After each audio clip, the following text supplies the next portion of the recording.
네, 강선우 여성가족부 장관 후보자와 이진수 교육부 장관 후보자에 대한 자진 사퇴 요구가 잇따르는 가운데 대통령실에서는 인사 기류에는 변화가 없다는 입장을 이어가고 있습니다.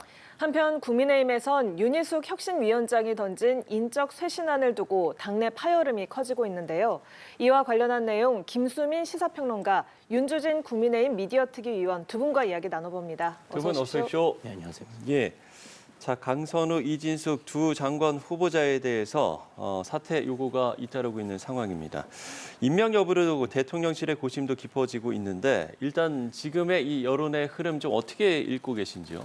일단 강선우 후보자 같은 경우는 키워드가 갑질이죠. 이러면은 여느 의혹보다는 좀 이해하기가 직관적인 그런 성격을 갖고 있습니다. 그리고 네. 이 부분은 뭐 정치적 이념이라든지 진영 이런 것들하고 무관하게 사회 구성원들에게 굉장히 민감한 그런 부분으로 다가가고 있거든요. 이 말인즉슨 이재명 대통령을 이번 대선에서 지지를 했다거나 또 민주당의 지지층이라거나 이쪽에서도 좀 용납하기 어려운 그런 뭐 의혹이라든지 사실관계 이런 것들이 있다는 것이고, 아무래도 이번 인사청문회 전국에서 가장 좀 초점이 많이 맞춰지는 그런 후보자가 될 수밖에 없을 것 같습니다. 그리고 국민들도 인사청문회에서 어떤 후보자가 낙마를 하는 것 자체에 대해서 그러면 안 된다라거나 자존심이 상하는 일이다, 뭐 대통령이 망신당했다 이렇게 생각하지는 않거든요. 그런 의미에서 몇몇은 좀 필터링이 될 필요가 있지 않나 이런 생각들을 가질 수 있는데, 일단은 좀 우선순위로 꼽히고 있는 그런 흐름은 분명히 감지가 되는 것 같습니다. 예.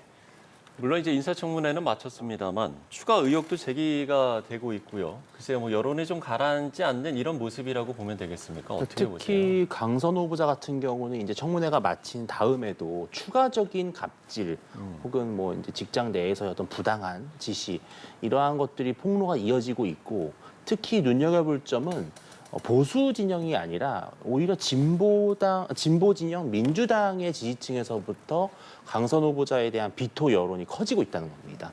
뭐 여성단체라든지 아니면 뭐 진보 진영의 대표적인 시민단체인 참여연대라든지요. 또 가장 또 크리티컬하게 작용하고 있는 것은 민보협이라고 해서요. 민주당 보좌진협의회라는 아주 큰 단체가 있습니다. 여기에 역대 회장단까지 나서서 사퇴를 요구하고 있는 점은 결국은 이재명 정부가 이 인사를 강행하기엔 너무나 부담이 크다 이렇게 볼 수 있는 것이고요. 해소가 됐기보다는 오히려 이 해명이 거짓말로 밝혀졌다 이런 의혹까지 밝혀지니까 이 꼬리에 꼬리를 무는 의혹이 점점 커지는 분위기입니다. 그래서 강선우 후보자 같은 경우는 좀 버티기가 어렵다 이런 관측이 나오고, 이진수 후보자 같은 경우도 이게 이제 그런 것 같습니다. 교육부 장관이라고 한 후보자라고 하는 특수성 때문에 이 연구윤리, 학술윤리를 위반한 것은 사실은 너무나 딱 직결되는 사안이라는 것이죠. 또 여성가족부도 이 여성과 청소년, 즉 뭐냐면 사회적 약자를 보듬는 부처이기 때문에 더더욱 이 직장 갑질이 더 크게 두드러지는 것이 아닌가 생각이 듭니다. 네, 청문회 전에는 적극적으로 방어 태세를 보였던 민주당이 청문회를 거치면서 이제는 여론 상황을 지켜보고 있다라는 입장을 밝히고 있는데요. 관련한 발언 듣고 와서 대담 이어가겠습니다. 청문회 과정에서도 문제 제기를 했고, 그래서 그런 부분들과 국민 여론, 국민의 눈높이를 당사자와 또 인사권자 이런 분들이 깊게 고민할 필요가 있다. 그래서 네, 좀 이렇게 들어봤을 때 국민의 눈높이를 고려할 필요가 있다라는 이야기가 나온다는 건 좀 여권 내에서 어떤 분위기가 있다고 해석해 볼 수 있나요? 네, 보통 눈높이라는 말이 나오는 배경을 보면 뭐 확실하게 아주 규탄할 수는 없으나 그렇지만 그대로 임명을 하기도 곤란한 거 아닌가, 여론이 좀 나쁘다, 이것은 인정하자라고 할 때 보통 눈높이라는 표현이 나거든요. 이거는 이제 여권에서도 여론에 대해서 감지를 어느 정도 하고 있다라고 하는 거고요. 사실 지금까지의 인사청문회에서 장관 불패, 의원 불패라는 얘기들이 많이 있었습니다. 예, 예. 의원으로서 장관에 지명이 된 사람은 인사청문회를 거쳐도 낙마하는 사례가 없다 이런 얘기가 있었는데, 그것은 다른 당의 소속 의원이 장관 후보자가 된다고 해도 그 야당이라든지 다른 당에서 적극적으로 막지 못하는 뭐 그런 문화가 있었다라는 방증이거든요. 근데 이번에는 좀 같은 당 의원 입장에서도 좀 여러 가지로 심란할 수 있는 그런 주제가 되겠습니다. 당장에 지금 보좌관 협의회 전직 보좌관들뿐만 아니라 민주당의 현직 보좌관들도 어느 정도 반기를 든 상황이고, 그 보좌관들이 각각 소속돼 있는 의원실들이 있을 것이고, 현재 국회에서 나오는 얘기들 또 협의하는 그런 과정들 이런 것들이 분명히 있을 거기 때문에 여러 동료는 있을 것으로 보이고 다만 정부가 금방 출범을 했는데 바로 뭐 대통령에게 임명 철회라든지 이런 것들을 압박하거나 또는 후보자에게 의원직 그 장관 후보 사퇴를 압박하는 이런 것들이 좀 인간적으로 힘든 그런 상황이기 때문에 일단은 좀 당사자들의 적극적인 해명 혹은 결단 이런 것들을 좀 기다리는 이런 기류들은 여권 내에서도 확산이 되고 있다라고 보여집니다. 예, 지금 야권에서도 계속해서 두 후보자에 대한 사퇴 요구가 나오고 있는 상황이고 민주당 일각에서도 여론이 더 악화할 가능성이 있다라고 좀 진단을 하는 것 같은데요. 이 상황 좀 어떻게 풀어나갈 거라고 보십니까? 일단은 가장 중요한 것은 후보자 본인들의 결단을 아마 이번 주말 정도까지는 좀 지켜보지 않을까. 왜냐하면은 임명권자가 직접 임명을 철회하는 것은 상당히 정치적으로 부담이 될 겁니다. 특히 네. 현역 의원이 그동안 불패 신화를 이어왔는데 현역 의원에 대해서 임명을 철회하는 것은요, 단순히 장관직에서만 낙마하는 것이 아니라 실은 다음 총선의 공천에도 영향을 미칠 수 있다. 이런 시그널이 되기 때문에 민주당 내부의 현역 의원들이 자칫 동요할 수 있다는 것이죠. 그래서 이재명 대통령이 이 부분에 대해서는 시간을 좀 벌 것으로 보이는데 지난 김민석 총리 후보자 같은 경우는 그 당시만 해도 여러 가지 의혹이 있었지만 실은 물증이나 진술 면에서는 김민석 후보자에게 불리한 것이 나오진 않았었어요. 그런데 강선호 후보자 같은 경우는 180도 상반되는 그런 진술이 직접적으로 나오고 있다는 점은 매우 부담이 되는 모습이고요. 지금 이재명 정부 출범 이후에 계속 이제 지지율이 다소 상승세를 보이고 있지만 실은 앞으로 남은 어려운 숙제들이 있습니다. 특히 8월 1일에 예고된 관세 통보가 있는 것이죠. 관세 협상 문제를 제대로 풀지 못했을 경우에는 1차적인 리스크에 직면합니다. 여기에 인사 논란까지 겹치게 되면은 사실상 지지율이 하락할 수 있는 것이죠. 이러한 것들을 우려한다면은 사실 민주당 내부에서도 후보자 본인이 거취를 결정하는 것이 적절하다. 이런 이야기들이 나올 수 있는 충분한 분위기가 되고 있습니다. 예.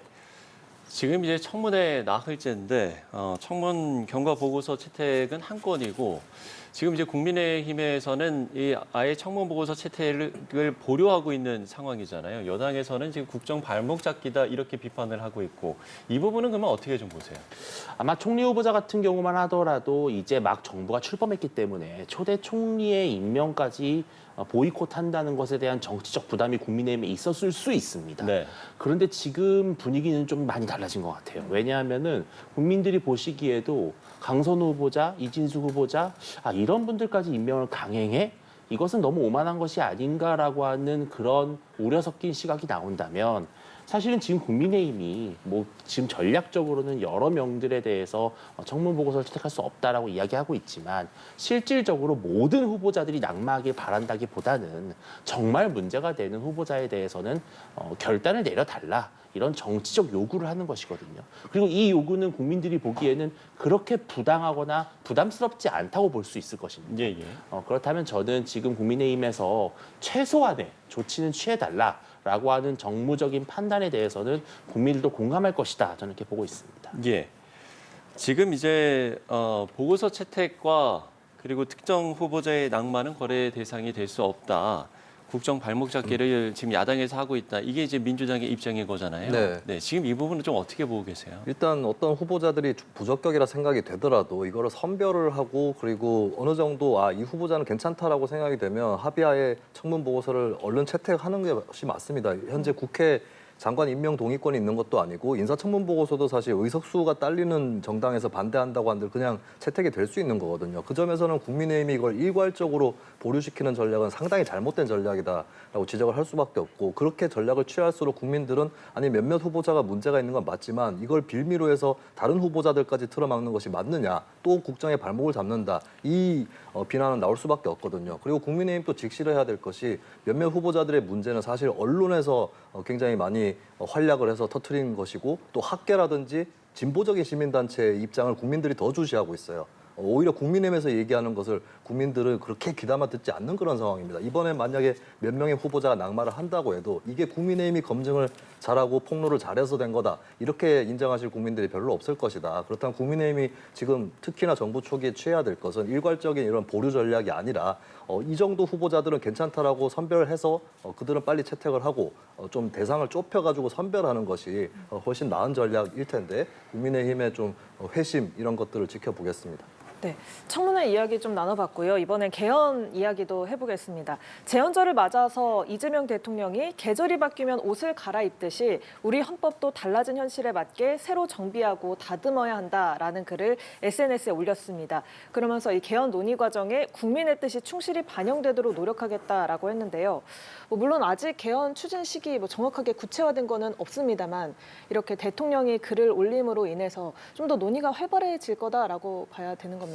일단 대통령 입장 표명으로 인해서 이 정부 임기 내에는 어떻게든 해보려고 하는구나 이 정도의 사인은 충분히 준 것 같습니다. 근데 네. 이게 서두를 만한 일이 못 되는 것이 개헌을 할까요?라고 국민들한테 여쭤보면은 대부분 할 필요는 있다. 워낙에 이 현행 헌법이 오래됐기 때문에 고칠 것이 있을 수밖에 없지 않을까 이렇게 말씀들을 하세요. 근데 뭘로 어떻게 개헌을 할까요? 어느 방향으로 할까요?라고 하면 또 갈립니다. 뭐 4년 중임제 대통령 얘기부터 뭐 시민권에 대한 얘기들 뭐 또 권력 구조에 대한 얘기들 이런 것들이 너무 천차만별 갈려서 그렇게 있는 상황이고 지금 당장 해야 됩니까? 그러면 또 그건 아니다.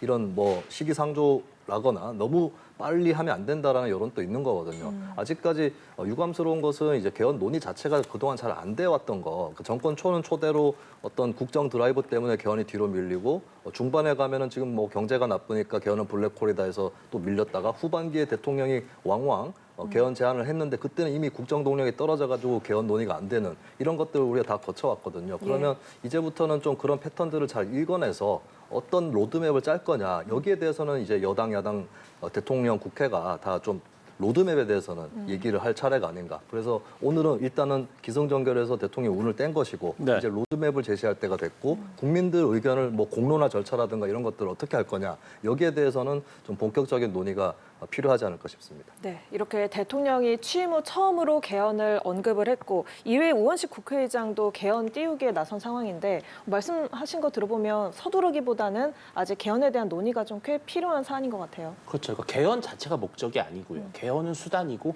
어떻게 개헌하느냐가 목적이겠죠. 그런데 말씀하셨다시피 뭐 5.18 정신을 전문에 수록하는 정도 그런 정도의 개헌을 이야기한 것이라면 사실 이렇게 좀 중차대하게 논의할 만한 문제는 아닌 것이죠.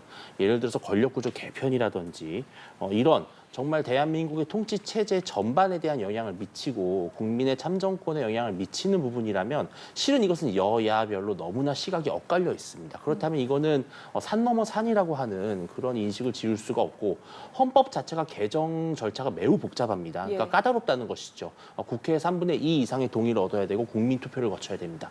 그렇게 우리 헌법이 개헌을 어렵게 만들어둔 것은 그만큼 사회적 합의가 무르익고 시대정신 요구가 아주 다수일 때 그럴 때만 개헌이 필요하다라는 것을 전제한 것이거든요. 그런데 과연 지금 우리 국민들이 전반적으로 두루 공감할 수 있는 개헌의 방향성이라는 게 있을 것인가 좀 의구심이 남고요. 특히 일각에서는 뭐 국정기획위원회에서도 그런 것들을 검토했다고 하지만 사실 이재명 대통령이 혹여나 뭐 현직 대통령은 재판을 받지 않는다라는 조항을 삽입한다든지 아니면 좀 더 나아가서 뭐 기우일 수 있겠습니다만 현직 대통령 이재명 대통령의 임기에 관한 문제를 언급한다든지 예. 이렇게 돼버리면 사실 이 개헌은 정말 엄청난 정치적 갈등과 충돌만 낳는 블랙홀이 될 것입니다. 이것은 오히려 국정을 어렵게 만들고 국민을 혼란스럽게 하기 때문에 과연 국민을 위한 개헌인지는 좀 의구심이 남는다 이런 말씀 좀 드리겠습니다. 예, 알겠습니다. 자, 개헌에 대한 이야기를 좀 짧게 해봤고요. 저희는 빠르게 또 다음 주제로 넘어가겠습니다. 국민의힘 이야기를 해보려고 하는데요. 국민의힘이 혁신안을 두고 당내 파열음이 확산을 하고 있습니다. 윤희숙 국민의힘 혁신위원장이 이제 어제 인적쇄신 명단을 발표를 했었고 오늘은 또 당 지도부와의 그 비대위 회의에 참석을 해서 여기에서 몰매를 맞았다 이렇게 이제 전하면서 또 이 부분에 대해서도 또 이슈가 되기도 했었는데 글쎄요, 결국에는 이 비대위에서 혁신안에 대해서 어떤 판단을 내릴 것인가 이 부분은 어떻게 전망하세요? 네, 애초에 혁신위의 길은 두 가지였다고 보는데요. 한 가지는 비대위에서 뻔히 받을 수 있는 그런 만만한 혁신 과제를 제시를 해서 그냥 관철을 시키고 통과되고 해산을 하는 것이죠.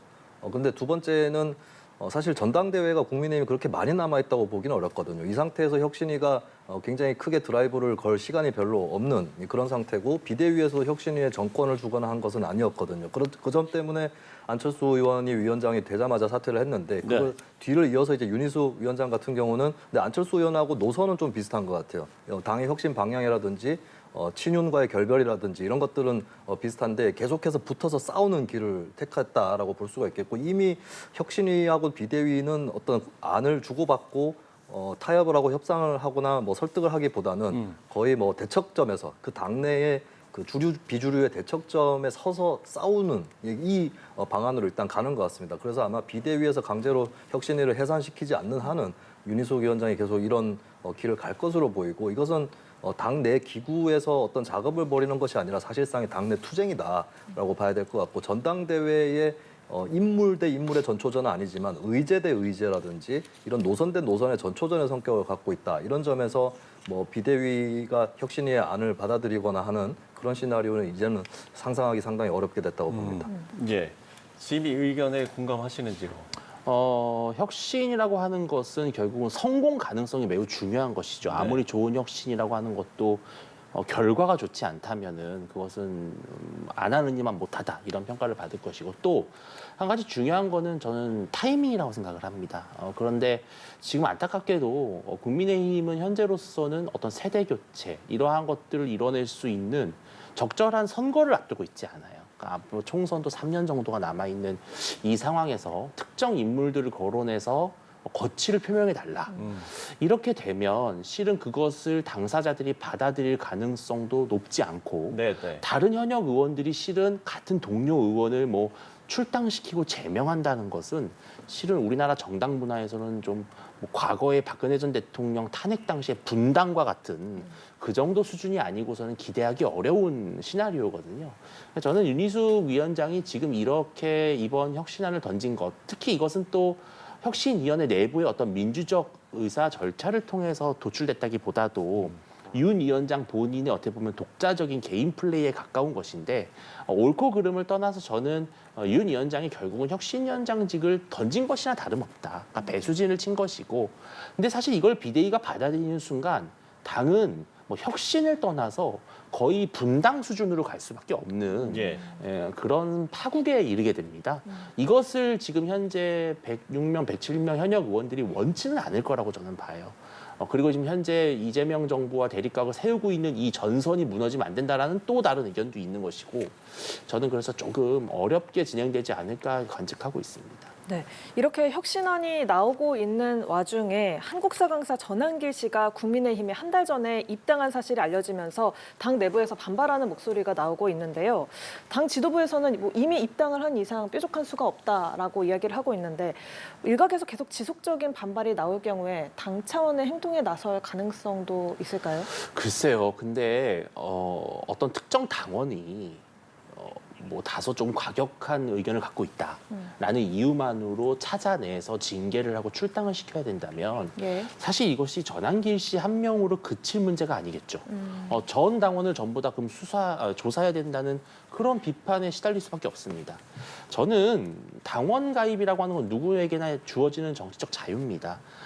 다만 당을 정말 뭐 당의 명예를 모독했다든지 아니면은 뭐 아주 뭐 사회적으로 흉악한 범죄를 저질렀다든지 그런 것들이 있다면은 특별한 조치를 취할 수 있지만 오히려 이렇게 전한길 씨 한 명을 특정해서 출당을 시키는 것이 더 큰 저는 부작용을 가져올 거라고 봐요.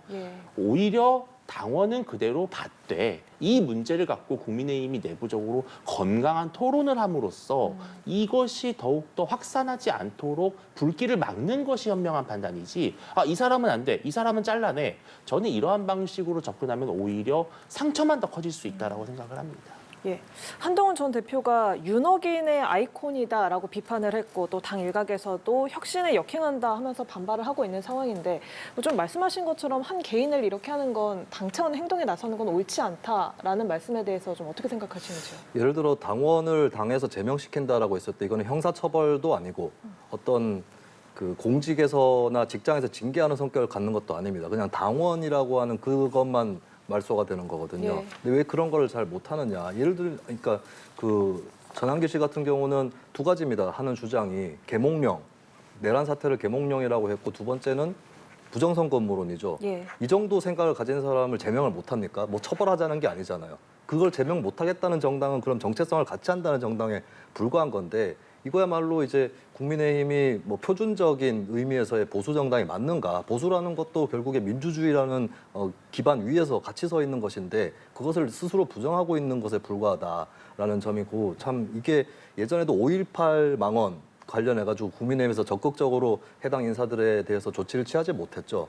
지금 종합적으로 보면 저는 국민의힘이 3전에 발목을 잡혔다. 전두환, 전한길, 앞에 정광훈 이 세 사람의 발목을 잡힌 그런 상황인데 이 상태에서는 그게 극우 정당, 반민주 정당이 되는 것이지 올바른 의미에서의 보수 정당이 절대 될 수 없다는 점을 말씀을 드립니다. 예, 알겠습니다. 국민의힘 상황까지 짚어봤습니다. 김수민 시사평론가, 윤주진 국민의힘 미디어 특위위원 두 분과 이야기 나눠봤습니다. 오늘 말씀 고맙습니다. 고맙습니다.